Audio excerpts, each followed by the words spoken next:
Jump right in. Come on into downward facing dog. And as you come into this downward facing dog, move around a little bit. Pedal your feet, bend both knees, give your head a gentle turn from side to side. The image that you're climbing into your body for today, maybe for the first time, and finding out what feels tight, what feels energized, if your mind is present, if it's locked in yesterday somewhere. Just meet yourself wherever you are. It's amazing we can go through our whole day sometimes and never really get present with ourselves. Now's your chance. And start to let your breath flow in and out through the nose. Make your way into stillness. You can keep your knees bent, and you can do bent knee downward dog every time we do it today if that works better for your hamstrings or your lower back. Those of you working with straight legs, thighs press back and lift up off the kneecaps so you're never collapsing into those valuable knee joints. Good. Now let's take a child's pose for a moment. Bring your big toes together, knees open as wide as your ribs, and your hips sink back towards your heels. Your hips might not sink all the way down onto your heels, and that's completely fine. Let this pose feel good. Relax your facial muscles and establish the breath that's going to be with you for the next 10 minutes. So nice, even, long inhales and exhales. Keeping the facial muscles soft, but allowing the breath to deepen. And you might even practice listening to that. It might be a very quiet sound, but listening to that sound of your breath as an anchor point for your mind. So we want to work on being as present as we can with ourselves for this little bit of time that we have. Walk your hands forward towards the front of your mat. Hands are shoulder width apart. Press your hands down into the floor. Lift the forearms up and then draw the outer arms in towards your ears. Yes. On your inhalation, come onto your hands and your knees. Turn your toes under. Come back into downward facing dog. Those of you working with bent knees, stay there. We're going to move in and out of plank a couple of times. You can modify by placing your knees on the mat. Sarah will show you what that looks like. So inhale, shift your shoulders forward over your wrists, come to plank pose. Exhale back, downward facing dog. Deep inhalation, come forward into plank like your sternum is being pulled towards the wall in front of you. Exhale back, downward facing dog. Lift up and out of your hands. Last time, inhale forward into plank, allow the belly to lift towards the lower back. Exhale into downward facing dog. And then look up between your hands and step your feet forward to the front of your mat. Hands come onto your hips. Inhale all the way up to standing. Release your arms down by your sides for a moment, and you can stand with your feet together in Tadasana or open them up slightly if you want a little bit more stability. Let's take one sun salutation, build a little bit of heat, which is really important for letting some of those toxins go. On your inhalation, circle your arms up. On your exhalation, fold forward. You can bend your knees if you need to. Let your fingertips touch the floor. Inhale to a flat back. Hands are on the shins or on your mat. Step into plank pose, modifying if that works better for you. Hug your elbows in and lower to the mat as you keep lifting your lower belly up towards your spine. Lift into low cobra pose. Let's take a couple of breaths here. Pull your toes towards the back of your mat as you lift your sternum up away from your lower belly, coiling your spine in. Release your forehead down. Press through hands and knees. Come back up through modified plank and then into downward facing dog. Let's take a couple breaths in downward facing dog. Now, especially when we're kind of working with a detoxifying theme, imagine that those exhalations are purifying your body or cleaning out your mind. Our thoughts can be as toxic as actual substances that we take in. So you want to let those go as much as you would let a pollutant in your body go. Let's inhale the right leg up. Sweep your right foot all the way up between your hands. We're going to lower the left knee to the floor. If you have a sensitive knee, put the blanket underneath your knee. I always practice with the blanket under my knee. That's just what my body needs. Bring your left hand to the inside of your right foot. Take your right hand onto your right hip. Now pause here. Keep the breath smooth. Keep the gaze in your eyes soft and focused. Pull that right hip back and start to reach your sternum away from your lower belly. Yeah. Allow the shoulder blades to move down away from the ears. Start to twist your rib cage towards your right thigh. Good. Keep pulling that right hip back.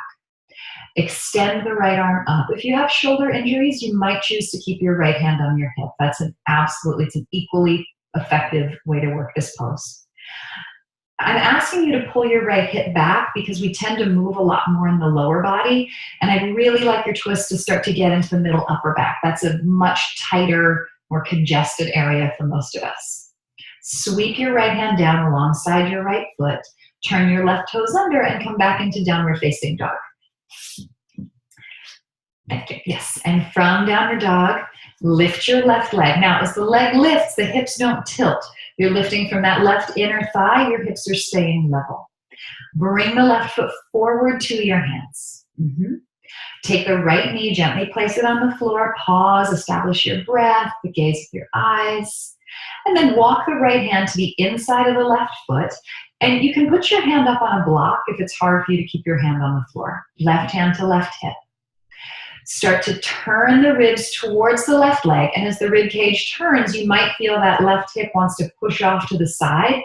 Firm it in and pull it back. Now either keep the left hand on your hip or stretch the left arm up. I'm having you do a fair number of twists, even in the short time that we have, because twists are probably the most direct route to detoxifying that we have. It's like when you squeeze a washcloth. You are literally wringing out things inside your body, toxins that literally could be stuck. No, that's not the most beautiful image, but stuck to the insides of your body. You want to loosen all of that, let it go. And same thing with the mind. Our thoughts get stuck in there, and they might be making us really unhappy, but they're lodged in really deep. This is a chance to start to unglue them. Take your left hand down, step back into downward facing dog. Those of you with the block and the blanket, you can just move those props out of the way. Go ahead, everyone, pull your hips up and off your hands. Yes. Look forward to the top of your mat. Step your feet all the way forward. Come to your flat back, lean towards your toes, come halfway up. Uttanasana, head back down. Arms circle, complete that sun salutation we started ages ago. Circle your arms up alongside your ears, and then hands come together at your chest. Let's take another twist. So make sure your feet are together. Inhale, bend your knees and reach your arms up alongside your ears for Utkatasana. In Utkatasana, lean your weight back into your heels. You should be able to wiggle your toes around. There's no weight in them at all. Now bring your hands together at your chest. Place your right hand on your right hip and hook your left elbow over your right thigh. You might have to kind of wiggle it in there a couple of times. Hands come together in prayer. Push the hands together, and as you push the hands together, open the collarbones and slide your shoulder blades down your back. Yes. Now, in the previous twist, we talked about the hips getting uneven. They really do it here. So pull that left knee, left hip back. Yes, so your hips and knees are in alignment with each other. Take one more breath, everyone. Exhale that last little bit out. And then fold forward. Good. Open your feet up a couple of inches so you can stand with some stability. Clasp your elbows, maybe bend your knees a little bit, and soften. So we do a really strong pose. We balance it with a soft pose so you can be energized and ready for the next side. Hands come onto your hips. Inhale, lift. Step your feet back together. Now you know where we're headed. So bend your knees, arms come up for Utkatasana. Sit back in your heels. Hands come together at your chest. Left hand to left hip. Hook that right arm outside the right thigh. Walk the elbow down the leg a little bit. Imagine that your armpit's hooking your thigh. Palms come together. Yes. Notice if that right knee, right hip are going kind of rogue and traveling off in their own direction. Pull that knee, hip back. Yes. And as you twist, I'd like you this time to also really focus on finding that length. You imagine that if your vertebrae are all compressed together, not as effective as you're twisting and clearing them as if there's a lot of space, like a string of pearls, evenly spaced. Beautiful. Make your breath deeper. It's going to make your pose easier as well as let it do what it's meant to do. Fold forward, Uttanasana. Open your feet up a little bit. Hold your elbows, maybe bend your knees. If there's any tension in your jaw or face, even with the best intentions, that happens sometimes, let it go. And then place your hands on your mat. Step back to downward facing dog. I'm going to ask you to place your knees on the floor. Sit your hips off to one side of your feet and swing your legs around in front of you. So we're coming to seated. Yes. We're just going to do a little, you're going to do an experiment in your own body to see if you need a prop for what we're doing next. So hands alongside your hips.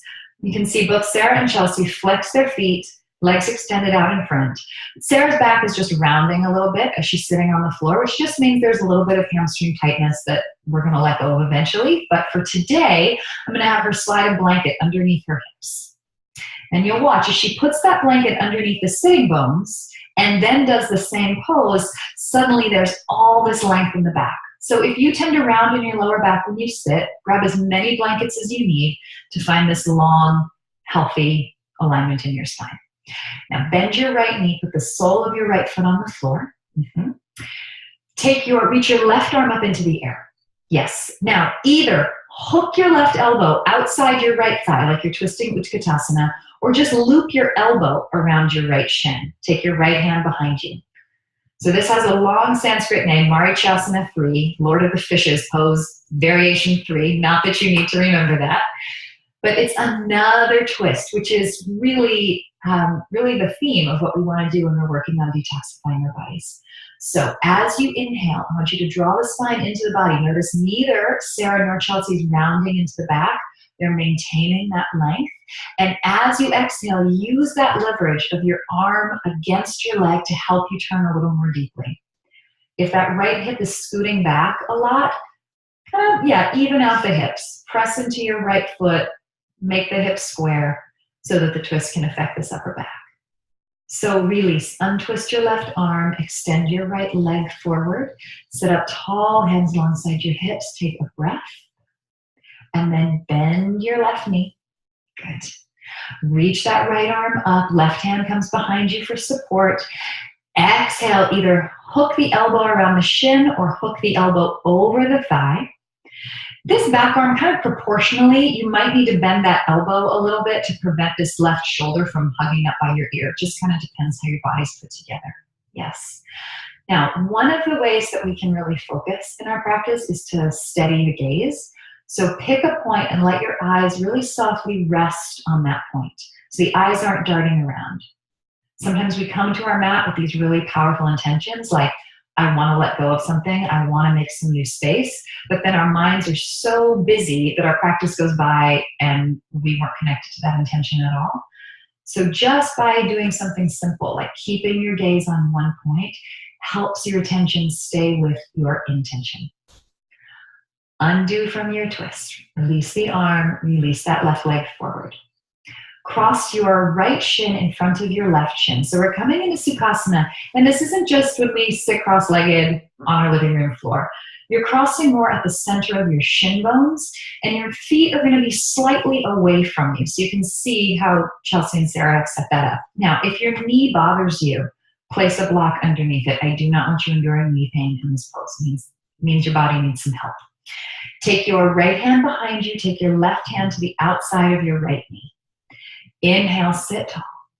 Exhale, start to turn. And just like in this twist that we did a moment ago, that long Lord of the Fishes Marichasana 3 pose, you're not rocking back on your sitting bones. You're staying very long, staying very perched in your alignment. Turn from the navel. Good. Now untwist, keep your legs as they are, just fold forward any amount, maybe a couple of inches, maybe your forehead is almost to the floor. Let the shoulders release away from the ears. You might feel a really intense opening in your outer hips. We hold so much tension in the outer hips. So after you build the heat like we did through sun salutations, through deep twists, it's a perfect time to come in and start to clear out some of that. It's like your garage, your old closets where you keep the stuff that you thought you'd put away forever. It's time to actually take it to Goodwill. And then walk your hands back up. And change the cross of your legs. Keep that block if you need to switch knees or use it on the same knee. And then take your left hand behind you.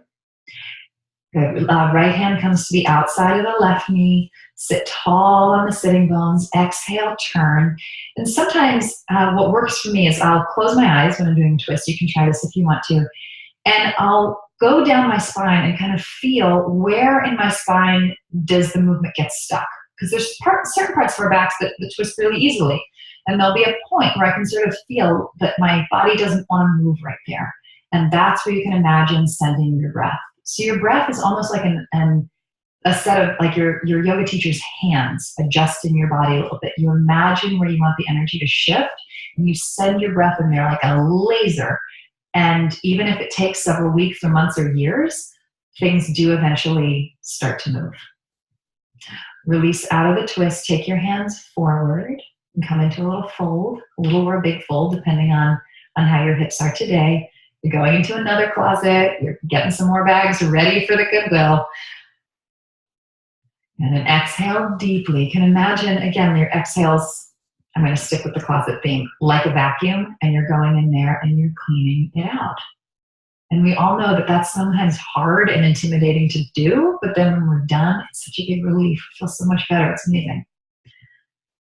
And then walk your hands back up. Okay, so we're just going to sit quietly for a couple of minutes. Make sure that you're comfortable. If you weren't using blankets before and you want to grab some now, we're going to be sitting here for a couple of minutes. So take your hands on your thighs. Your hands can be up, down, whatever feels good to you.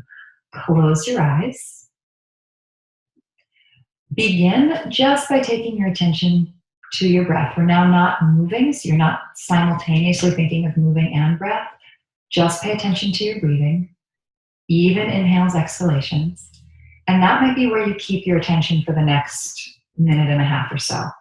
And that's a perfect place to practice meditation, just by watching your breath.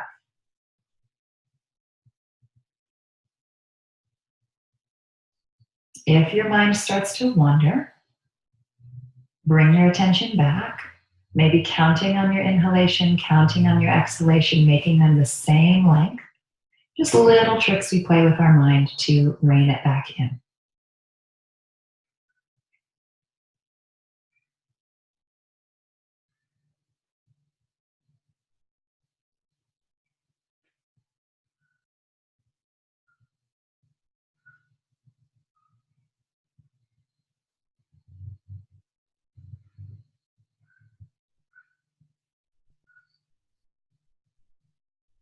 We'll spend a few more moments here.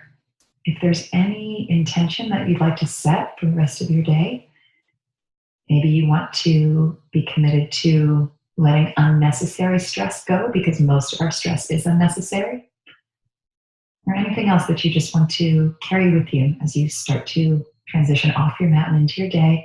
Take another couple breaths, letting that land. And then softly open the eyes and enjoy the rest of your day.